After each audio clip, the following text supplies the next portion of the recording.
स्मरणशक्ती वाढविण्यासाठी पदार्थ चवळणे उपयोगी पडेल. काय ते बघूया. लाकडासारख्या कठीण असलेल्या पदार्थांना चवळल्याने ग्लुटाथिओन GSH चा स्तर वाढतो, जो स्मरणशक्तीसाठी उपयोगी ठरतो. काय ते बघूया. पदार्थ चवळल्याने तुमची स्मरणशक्ती वाढू शकते का? कदाचित तुम्हाला याचे आश्चर्य वाटेल, पण वैज्ञानिकांनी कठीण खाद्यपदार्थ चवळण्याला मेंदूच्या आरोग्याशी जोडले आहे. याविषयी अधिक माहिती काय ते पाहूया. जेवण चावून खाण्याची प्रक्रिया पचनासाठी आणि पोषक घटकांच्या पोषणासाठी नेहमी लाभदायक मानली जाते. पण एका शोधाचे मानणे आहे की तुम्ही जे चवळता त्याचा तुमच्या मेंदूच्या आरोग्यावर सुद्धा आश्चर्यकारक परिणाम होऊ शकतो. या नवीन संशोधनानुसार कठीण खाद्यपदार्थ चवळल्याने स्मरणशक्ती वाढू शकते, तसेच मेंदूच्या आरोग्यात सुधारणा होऊ शकते.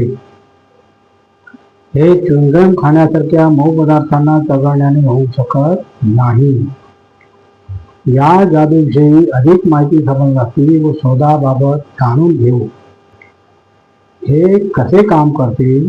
दक्षिण कोरियातील क्युंगपुक नॅशनल युनिव्हर्सिटीमध्ये झालेल्या शोधात आढळले आहे की लाकडासारख्या कठीण असलेल्या पदार्थांना चवळल्याने ग्लुटाथिओन चा स्तर वाढतो, जो मेंदूला ऑक्सिडेटिव्ह तणावापासून वाचविण्याचा एक नैसर्गिक मार्ग आहे.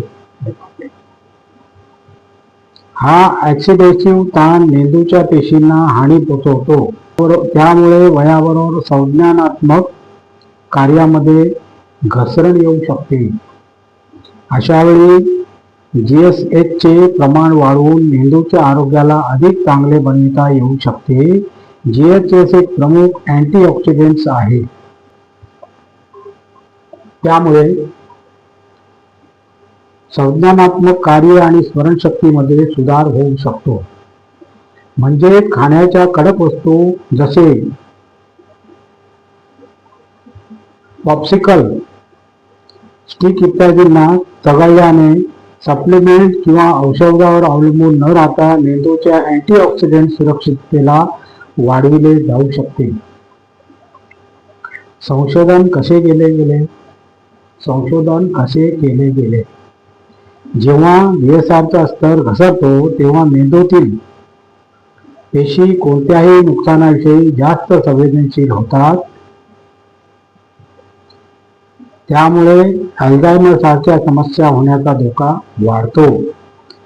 जेव्हा कठीण पदार्थ चवळला जातो तेव्हा रक्तप्रवाह वाढतो, त्यामुळे मेंदूतील हालचाली सक्रिय होतात. अरे वा. आणि एक छोटीशी टीप आहे मित्रांनो, बघूया. जिवलग दुरावणे अंत नसून नव्या अध्यायाचा आरंभ आहे. काय ते बघूया. बऱ्याचदा आपण जिवलगाचे जाणे जीवनाची हार मानून घेतो.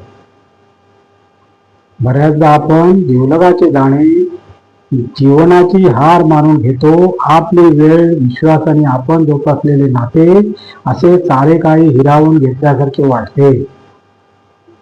मनात एक रिकामपण, अधुरेपण घर करते. पण कित्येक निरोप फक्त दुरावणे नसते, ते कित्येकदा एक महत्वाचे वळण असते. Very good. जे आपल्याला आपली हरवलेली ओळख, आत्मबल आणि विचार मिळवण्याच्या दिशेने नेते. अच्छा. जो आपल्याला समजत नाही तो आपला नव्हे. जेव्हा एखादी व्यक्ती आपल्या भावना समजू शकत नाही, आपली उपस्थिती हलक्याने घेतो वा आपल्या प्रेमाला ओझे मानतो, तेव्हा ते नाते नावापुरतेच राहते. नंतरही आपण कित्येकदा त्याच्याशी बांधलेलो राहतो, फक्त या भीतीने की सारे काही गमावले जाणार नाही. पण खरे तर जो आपल्याला समजून घेत सोडून जातो तो कधी आपला नव्हताच. मूकपणातील वेदना दूर होतात.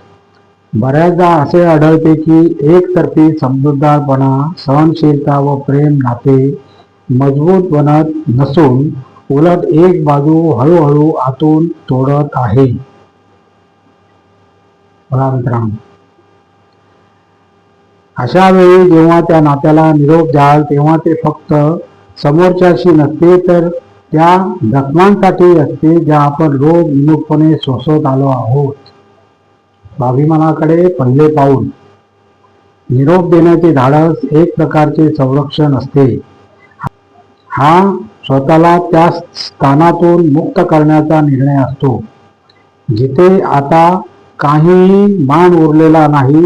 हे स्वतःला सांगणे असते की खूप झाले, आता मला स्वतःकडे परतणे आहे.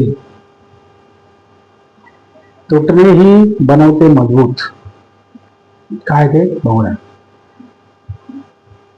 काळासोबत हे कळते की ज्याच्याशी आपण सर्वात जास्त नात्यात होतो तेच कित्येकदा आपल्याला सर्वात जास्त तोडतात. पण एक गोष्ट लक्षात ठेवा की ज्याच्या तोडण्यामुळे आपण मजबूतही होतो. जेव्हा आपण एखाद्या नात्यात आपले सर्वस्व देतो व त्या बदल्यात उपेक्षा मिळवतो तेव्हा आपण जरा थांबून स्वतःला हा प्रश्न विचारावा की मी खरोखर या दुःखाचा हकदार आहे का? प्रत्येक अंत निरोप नव्हे तर नवी सुरुवात. प्रत्येक अंत निरोप नव्हे तर एक नवी सुरुवात. ही ओळ आपल्याला स्मरण देते की प्रत्येक निरोप एक शेवट नसतो तर एक नव्या सुरुवातीची चावी असते. बरोबर. जेव्हा एखादी व्यक्ती आपल्या जीवनातून जाते तेव्हा त्याच्या मागे एक रिती जागा अवश्य उरते. पण तीच जागा आपण स्वतःला जाणण्याची वेळ घेण्याची व नंतर सावरण्याची संधी देते. Very good.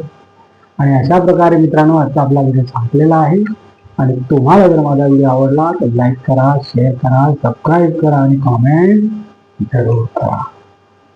नमस्कार. जय हिंद.